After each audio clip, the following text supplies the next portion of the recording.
Hello friends, ಎಲ್ಲರೂ ಹೇಗಿದ್ದೀರಾ friends? Welcome to my channel.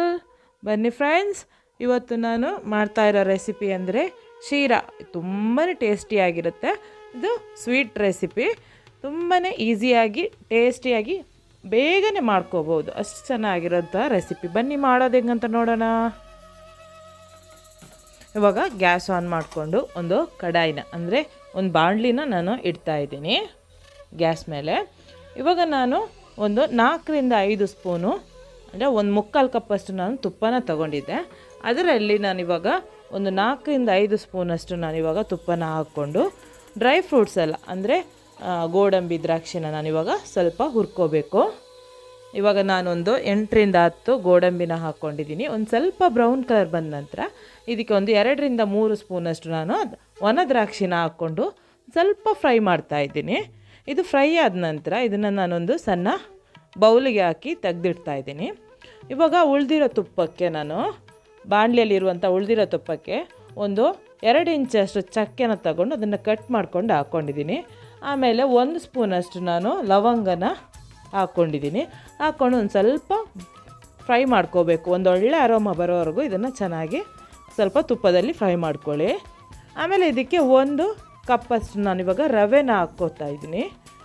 ನೀವು ಚಿರೋಟಿ ರವೆನೂ ಹಾಕ್ಕೋಬೋದು, ಇಲ್ಲಾಂದರೆ ಉಪ್ಪಿಟ್ಟು ರವೆನೂ ಹಾಕ್ಕೋಬೋದು, ಚೆನ್ನಾಗಿ ಬರುತ್ತೆ. ಇದನ್ನು ಒಂದು ಸ್ವಲ್ಪ ರೋಸ್ಟ್ ಮಾಡ್ಕೋಬೇಕು. ತುಪ್ಪದಲ್ಲಿ ಚೆನ್ನಾಗಿ ರೋಸ್ಟ್ ಮಾಡ್ಕೊಳ್ಳಿ. ರೋಸ್ಟ್ ಮಾಡ್ಕೊಳ್ಳುವಾಗ ಇದನ್ನು ಮೀಡಿಯಮ್ ಫ್ಲೇಮಲ್ಲಿ ಇಟ್ಕೊಳ್ಳಿ. ಐ ಫ್ಲೇಮಲ್ಲಿ ನೀವು ರೋಸ್ಟ್ ಮಾಡೋಕ್ಕೆ ಹೋಗಬೇಡಿ, ಒಂದು ಸ್ವಲ್ಪ ಬೇಗನೆ ಸೀದಂಗಾಗುತ್ತೆ. ಚೆನ್ನಾಗಿ ರೋಸ್ಟ್ ಆದ ನಂತರ ಇವಾಗ 1 ಕಪ್ ನಾವು ರವೆ ತೊಗೊಂಡ್ರೆ 2 ಕಪ್ಪಷ್ಟು ನಾನು ಇವಾಗ ನೀರನ್ನ ಹಾಕ್ಕೊಂಡಿದ್ದೀನಿ. ಹಾಕ್ಕೊಂಡು ಚೆನ್ನಾಗಿ ಇದನ್ನು ಬೇಯಿಸ್ಕೋಬೇಕು ನೀರಲ್ಲಿ. ನೋಡಿ, ಈ ಥರ ಚೆನ್ನಾಗಿ ಕಲಿಸ್ಕೋಬೇಕು. ಗಂಟು ಬರದಂಗೆ ಕ್ಲೀನಾಗಿ ಕಲಸಿ ಇದನ್ನು ರವೆನ ಬೇಯಿಸ್ಕೋಬೇಕು. ಇವಾಗ ಒಂದು ಪಿಂಚು, ಅದು ಟೇಸ್ಟ್ ಚೆನ್ನಾಗಿ ಕೊಡುತ್ತೆ ಅಂತ ಒಂದು ಸ್ವಲ್ಪ ಪಿಂಚ್ ಸಾಲ್ಟನ್ನ ಹಾಕ್ಕೋಬೇಕು. ಜಾಸ್ತಿ ಹಾಕೋಕ್ಕೆ ಹೋಗಬೇಡಿ. ಒಂದು ಸ್ವಲ್ಪ ನಿಮ್ಮ ಕೈಯಲ್ಲಿ ಒಂದು ಚಿಟಿಕೆಯಷ್ಟು ಉಪ್ಪನ್ನ ಹಾಕ್ಕೊಳ್ಳಿ. ಅದು ಟೇಸ್ಟ್ ಚೆನ್ನಾಗಿ ಕೊಡುತ್ತೆ. ಸ್ವೀಟಿಗೆ ಯಾವತ್ತು ಒಂದು ಚಿಟಿಕೆಯಷ್ಟು ಉಪ್ಪು ಹಾಕ್ಕೊಂಡ್ರೆ ಟೇಸ್ಟು ಚೆನ್ನಾಗಿ ಬರುತ್ತೆ. ಇವಾಗ ಇದನ್ನು ಚೆನ್ನಾಗಿ ಬೇಯಿಸ್ಕೋಬೇಕು. ರವೆ ಚೆನ್ನಾಗಿ ಬೇಯಬೇಕು. ನೋಡಿ, ಬೆಂದಿದೆ ಇವಾಗ. ನೋಡಿ, ಬರೀ ಒಂದು 5 ನಿಮಿಷ ಆಗುತ್ತೆ ಅಷ್ಟೇ, ಚೆನ್ನಾಗಿ ಬೇಯುತ್ತೆ. ಆಮೇಲೆ ಇದು ನಾನು ಕೇಸರಿ ದಾಳ ಬರುತ್ತಲ್ಲ, ಅದನ್ನು ನಾನು ಪೌಡ್ರ್ ಮಾಡಿಕೊಂಡು ಅದನ್ನು ನೀರಲ್ಲಿ ನಾನು ನೆನೆ ಹಾಕಿದ್ದೆ. ಅದು ಚೆನ್ನಾಗಿ ಕಲರ್ ಬಿಟ್ಕೊಂಡಿದೆ. ಇಲ್ಲ ಅಂದರೆ ನೀವು ಫುಡ್ ಕಲರ್ನು ಯೂಸ್ ಮಾಡ್ಕೋಬೋದು. ಈ ನಾವು ಮಾಡ್ಕೊಂಡಿರುವಂಥ ರವೆ ಇದೆಯಲ್ವ, ಉಪ್ಪಿಟ್ಟು ಥರ ಮಾಡ್ಕೊಂಡಿದ್ದೀವಿ ನೋಡಿ, ಶೀರದ್ದು, ಅದಕ್ಕೆ ಹಾಕ್ಕೊಂಡು ಚೆನ್ನಾಗಿ ಮಿಕ್ಸ್ ಮಾಡ್ಕೋಬೇಕು. ಆಮೇಲೆ ಇದಕ್ಕೆ 3/4 ಕಪ್ಪಷ್ಟು ನಾನಿವಾಗ ಸಕ್ಕರೆನ ಹಾಕಿದ್ದೀನಿ. ಹಾಕ್ಕೊಂಡು ಚೆನ್ನಾಗಿ ಇದನ್ನು ಮಿಕ್ಸ್ ಮಾಡ್ಕೋಬೇಕು. ಚೆನ್ನಾಗಿ ಮಿಕ್ಸ್ ಆಗಬೇಕು. ಇದು ರವೆ ಮತ್ತು ಸಕ್ಕರೆ ಎಲ್ಲ ಚೆನ್ನಾಗಿ ಮಿಕ್ಸ್ ಆಗಿದಾಗ ನೀರು ಥರ ಆಗಿಬಿಡುತ್ತೆ. ನೋಡಿ, ಈ ಥರ ಲಿಕ್ವಿಡ್ ಥರ ಆಗಿಬಿಡುತ್ತೆ. ಮತ್ತು ಅದನ್ನು ಡ್ರೈ ಮಾಡ್ಕೋಬೇಕು. ನೋಡಿ, ಈ ಥರ ಲಿಕ್ವಿಡ್ ಥರ ಬರುತ್ತೆ ನೋಡಿ, ಅಂದರೆ ಸಕ್ಕರೆ ಎಲ್ಲ ಕರಗಿ ನೀರು ಥರ ಆಗಿಬಿಡುತ್ತೆ. ಇವಾಗ ಇದು ಡ್ರೈ ಆಗೋವರೆಗೂ ಅದನ್ನು ಬೇಯಿಸ್ಕೋಬೇಕು. ಇವಾಗ ಏನು ಮಾಡಿದ್ದೀನಿ ಅಂದರೆ ನಾನು ಆವಾಗಲೇ ಹುರ್ಕೊಂಡಿರುವಂಥ ಗೋಡಂಬಿ ದ್ರಾಕ್ಷಿ ಎಲ್ಲ ಇದೆಯಲ್ವ, ಅದನ್ನು ಹಾಕ್ಕೊಂಡು ಚೆನ್ನಾಗಿ ಇದನ್ನು ಮಿಕ್ಸ್ ಮಾಡ್ತಾಯಿದ್ದೀನಿ. ನಾನು ಹೇಳಿದಂಥ ಮೆಷರ್ಮೆಂಟ್ ಹಾಕ್ಕೊಂಡು ಮಾಡಿದರೆ ಶೀರಾ ತುಂಬಾ ಚೆನ್ನಾಗಿ ಬರುತ್ತೆ. ಇವಾಗ ನಾನು ಇದಕ್ಕೆ ವಾಟರ್ ಮೆಲನ್ ಸೀಡ್ಸ್ ಹಾಕ್ಕೊಂಡಿದ್ದೀನಿ. ನೀವು ಯಾವುದು ಪಿಸ್ತಾನೂ ಹಾಕ್ಕೋಬೋದು.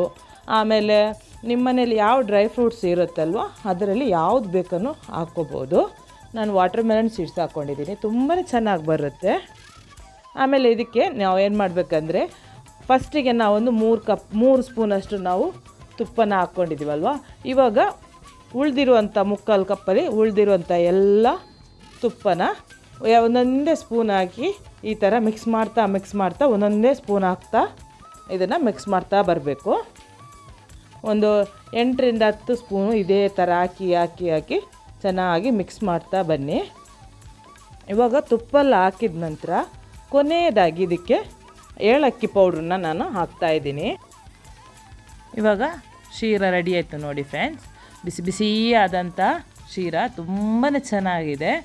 ಬಾಯಲ್ಲಿಟ್ಟರೆ ಹಂಗೆ ಕರ್ಗೋಗೋ ಥರ ಇದೆ. ತುಂಬಾ ಟೇಸ್ಟಿಯಾಗಿದೆ. ನೀವು ಮನೆಯಲ್ಲೆಲ್ಲ ಟ್ರೈ ಮಾಡಿ ಫ್ರೆಂಡ್ಸ್. ಟ್ರೈ ಮಾಡಿ ಹೆಂಗಾಯಿತು ಅಂತ ನನಗೆ ಕಮೆಂಟಲ್ಲಿ ಒಂದು ಕಮೆಂಟ್ ಹಾಕಿ. ಹಾಗೆಯೇ ಈ ವಿಡಿಯೋಗೊಂದು ಲೈಕ್ ಕೊಡೋದಂತೂ ಮರಿಬೇಡಿ ಫ್ರೆಂಡ್ಸ್. ಈ ವಿಡಿಯೋನ ಎಲ್ಲರಿಗೂ ಶೇರ್ ಮಾಡಿ. ಓಕೆ ಫ್ರೆಂಡ್ಸ್, ನೆಕ್ಸ್ಟ್ ಹೊಸ ರೆಸಿಪಿಯೊಂದಿಗೆ ಹೊಸ ವಿಡಿಯೋ ಜೊತೆ ಬರ್ತೀನಿ. ಬಾಯ್.